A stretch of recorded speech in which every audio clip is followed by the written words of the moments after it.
when you've done it. This is Pete Feenstra on Thursday the 10th of November. Talking to Biff Byford from Saxon. Yeah, it's good to be here. Yeah. Shout out to the fans. Great to have you here, great that the band are out and about. Let's immediately start with the tour date so we can tell everybody where you're playing. I'm going to have to read these out. Tuesday the 13th of December you start Oxford O2 Academy. Wednesday 14 Leicester O2 Academy. Friday 16 Edinburgh Picture House. Saturday you're going to Belfast the 17th Mandela Hall. Yeah.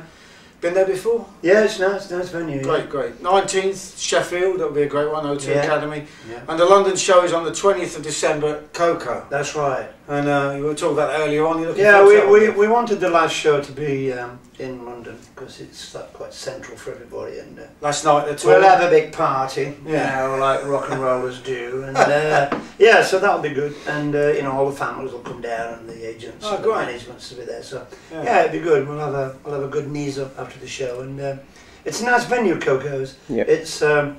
It's sort of large but very high, so it's quite intimate. Yeah, quite intimate show there. So kind of rococo. Yeah, it is a little bit. Yeah, it is a little bit. So yeah, it's the old music machine, isn't it? Yes, it is. And yeah, I went to see the Police there. Yeah, I think I was last early 80s. Yeah, so the band are back in fashion, back in favour, selling tickets all around the world. Do you think that kind of reflects the fact that metal and hard rock has come around again? Yeah, I think it definitely has been on a rise for the last few years, and it's up there now. We've just been around the world on this tour since March. So been in South America? Yeah, I've just come back last week. Is that the first time you've been there? No, it's the first time we've been to Chile, but we've been we go to Brazil quite a bit, and you know, Argentina. But yeah, it's fantastic, and American tour is great. I mean, it's the second half of the second European tour we're about to start. Yeah. Tomorrow we're off to Spain. So yeah, we've got our mates Anvil with us. Yeah. Well, funnily enough, I was going to mention them because there's almost a parallel between Saxon and Anvil in that you had an outside catalyst. In your case, it was Harvey Goldsmith. In their case, it was the filmmaker. I forget who it was. Yeah. And kind of kick-started a whole new leg of your career. A little bit, yeah. Were you a bit apprehensive before it all happened? Well, it was a bit of a love-hate thing, wasn't it, with the fans and the media with Harvey. I mean, they loved him for helping us, but they hated him for what he was trying to do. It was a great TV, actually. Yeah. I mean, and I do like Harvey. He did a great job. But he brought in the outside producer. Now, what did they bring to the band that previously you missed out on? Because obviously it worked. Well, yeah, they brought in the guys for that one single, and it just it was a bit punky, you know. It was a bit fast and stuff, energy. I mean, maybe it went back to our earlier days, you know, of sort of fast energy and stuff.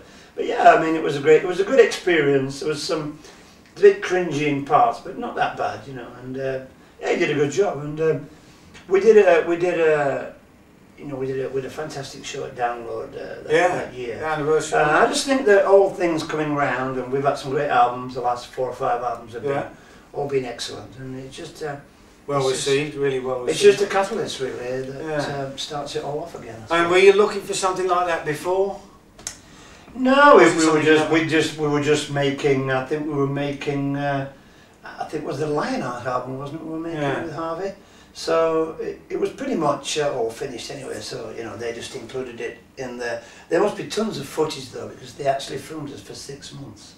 Really? You just got used to it for a 30-minute show. So you know, somewhere down the line there's going to be, you know, it's coming, don't you? There's going to be the outtakes of that. It's going to come out. It's going to be really embarrassing. Was that a kind of inspiration for the DVD you put out, the 5-hour one? Because that was a bit of.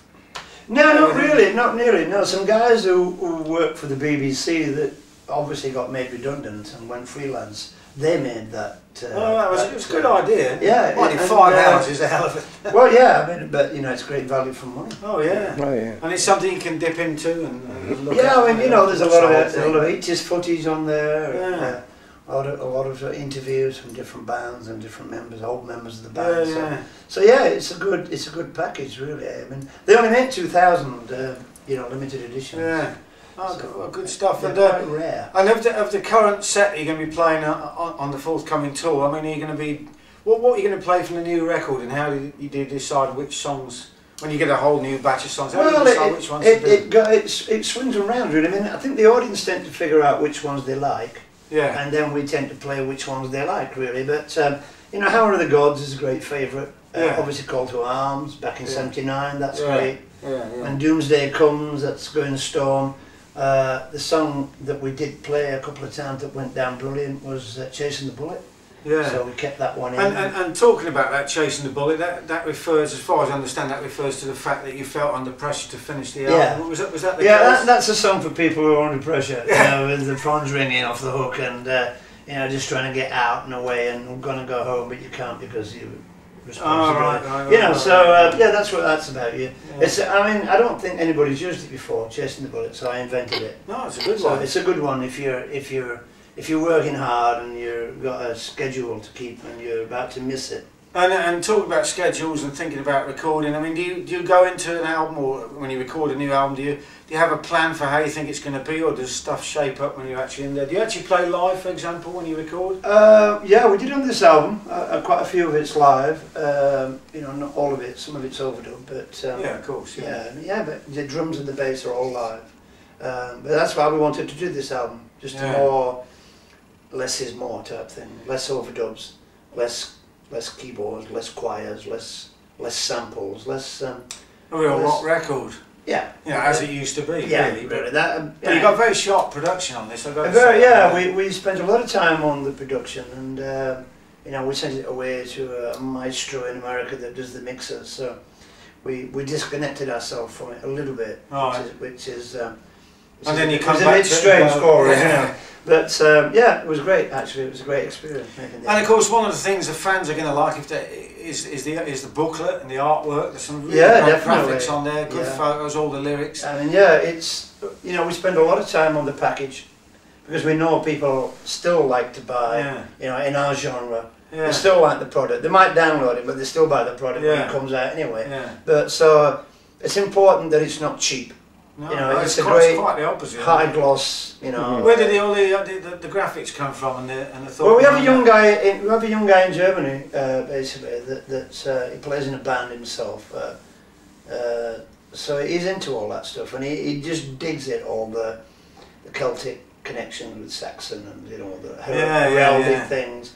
And all the war stuff, so he just gets off on that, so he works quite well. Do you think we're the last generation that's going to actually want a physical carrier for their music?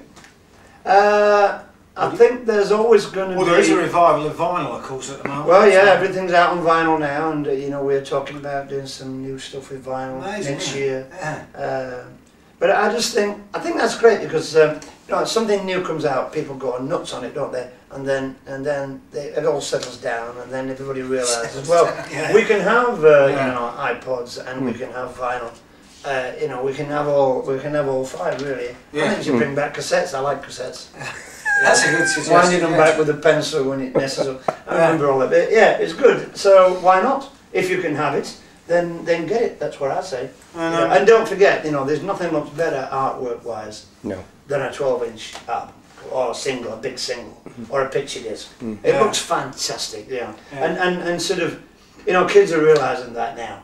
The younger generations are buying vinyl, you know. Particularly the 70s albums. We just been to South America. I mean, in Brazil, in São Paulo, we were signing, you know, album vinyls of the album cover and the CD, and you know, it's just fantastic, really.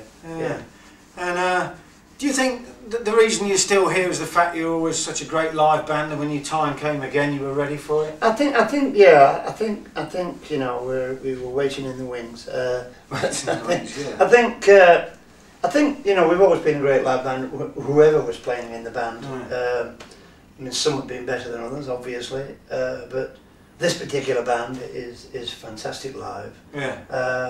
And you know, the chemistry of the band, songwriting is great as well. So where'd you get all your inspiration from after 30 odd years of?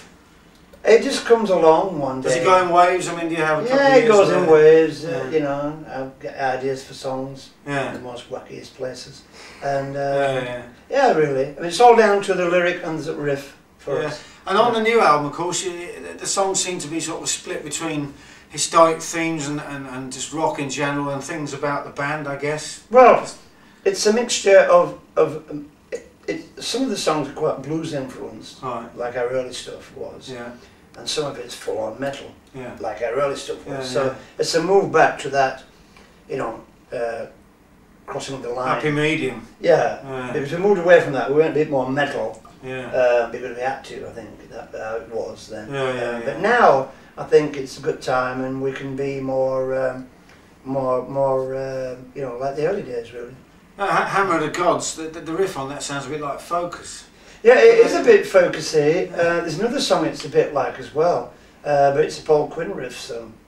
Yeah, good old Paul. It's a fantastic. He's got a locker full of them. Fantastic. And I mean, back in '79, I mean, that's presumably about the band, and back then, was it? Yeah, it's about back then and now, really. Yeah. It's about, you can be any age, it don't really matter. Yeah. You know, it's the music that's important. And Mists of Avalon's about Excalibur and all that kind of It stuff. is, yeah. I mean, do you do a lot of research, write those sort of songs? On that one, no. On that one, not really. It's I've had that idea for quite a long time, the Mists of Avalon thing. Yeah. I mean, I could have called it Excalibur. I thought that might be a bit Monty Python-ish. It's like, well, yeah, it is a little bit. And there's a couple of tracks on the album been used for films. yeah. Well, I mean, did you write with that in mind, or was Yeah, that the producer came down and we did had that a give you a meeting. new way of approaching Yeah, the song? definitely. And one of the songs, you know, When Doomsday Comes, Yeah. like Zeppelin-ish. Yeah, it is. And yeah. the other one's quite a modern riff. Yeah. You know, quite could be Zach Wild playing there. But yeah, so we like playing. We like getting involved with the film people. They're actually crazier than we are, actually. And when you actually on that subject, when you actually make a DVD or what we used to call a video and the visual thing, I mean, do you try and actually bring some of your lyrics and that kind of stuff to life? Is that the idea behind some? Yeah, I think when you're writing lyrics, they have to be what they call picture lyrics. Right. They have to conjure up an image in your Right. head. Yeah. I think that comes from the days when I was a big prog rock fan, and me and Paul played, you know, Yeah. prog rocky type band. Yeah. We were huge Yes fans, Genesis Ah. fans. So Wow. I think that sort of imagery, like Mists of Avalon, comes from that. Yeah, it's a very melodic that song, of influence. course. Yeah, it's a very melodic song, yeah. And, And it's 6/8, Yeah. which is classic. And Ballad of a Working Man, is that a kind of you standard bearer for working class people? Well, I think lyrically, it's a song about, you know, when people are working, the country's strong. I mean, that's Yeah. how it is, you know. Yeah. And you know, when people aren't working, it's not so strong. So, I mean, it's a song about a day gone by, days gone by, but it's still germane to now, you know. yeah, it's still very relevant now, definitely. Yeah. And one of the things I wanted to ask you, even before I got this interview, was sense of irony that after all these years, top of your game in the 80s, you never really cracked America, and now there you are in both North and South America. How did that suddenly click in for you? Well, Where did that go back to? I mean, we are successful in some cities in America. As are a lot of bands, of course. Yeah, we're a bit of a cult band there, actually. Yeah. We're known by a lot of bands. Well, You know what I mean? Yeah. You know, we have some seriously big fans over there. I mean, I can understand Germany because that's a real metal place, but as you say, America's geographically you're kind of exposed in some places. Well, yeah, but yeah, they've really took this album on board, actually. Wow. I mean, they really love this album. They really, Well, you must be. You're talking they really, over there. yeah, they really dig it. You know, it's just I think because it's quite in your face and and not complicated. Yeah. You know, they just get off on the songs and. And the do sounds. you have to change? Do you change your set when you tour over there at all? Well, we changed the set. We had a different set in Japan and a different set in. Find the audience South is America. quiet in Japan for the... No, they're absolutely nuts for us. But the thing is, we don't play sit-down venues though. No. A lot of the venues in Japan are sat down, and got it. Yeah. and the security like people to sit down, so that's a bit odd. Yeah. So the secret is, just remember this, any bands that are thinking of going there for the first time, try and play the stand-up venues, you know, because it's a bit more exciting for the audience. Yeah, it was great. Wow. And of course, when you sort of stopped touring for a while, you kind of relocated your career in Germany, didn't you? I guess. Yeah, we didn't really like us anymore here, so you know we weren't applied really for a lot of bands, of course, not just Right, Saxon. hey, I mean Maiden the same. When Blaze was singing, they went to Germany a lot. But, Yeah, I mean, we played in England. We did like Wolverhampton. We did the odd show in London. Strongholds, yeah. But I think the main area where we were still popular was Germany. Yeah, and continue to be. And continue to be. And of course, your headline whacking over there. And yeah, that's right. That was a fantastic event, I imagine. That's the next product coming out actually. Is DVD or now? It's a DVD. It's called Heavy Metal Thunder Live. All right. Eagles Over Wacken, it's called, and that's 4 Wacken concerts from 2002. Oh, the album's called Call to Arms. It's your best album for living memory. Absolutely fantastic, brilliant production. Yeah. I don't know how you managed to keep it. I mean, 2007 you did 60-day tour. Yeah. With maybe 10 days off or something. Yeah, that's right. How did you handle that? I could imagine if you're 21. Well, actually, you don't handle it when you're 21. That's the problem. No, that's but point, yeah. You know, I don't know really. You just try and know when to hang back, I guess. Or try not to stress too much. That's the thing, you know. And you can party, but not every night. Okay, well, once again, let's do it again. The tour starts on Tuesday the 13th of December in Oxford and finishes on Tuesday the 20th, a week later at Coco. That's pretty cool. It should be a Friday though, Coco, but that's all right. So. But there we are. You're going to rock the place anyway. Well, we're going to have a great time. Anyway, it's been Pete Feenstra talking to Biff Byford on behalf of GetReadyToRock.com. Big thank you to Eric on the camera. Good afternoon.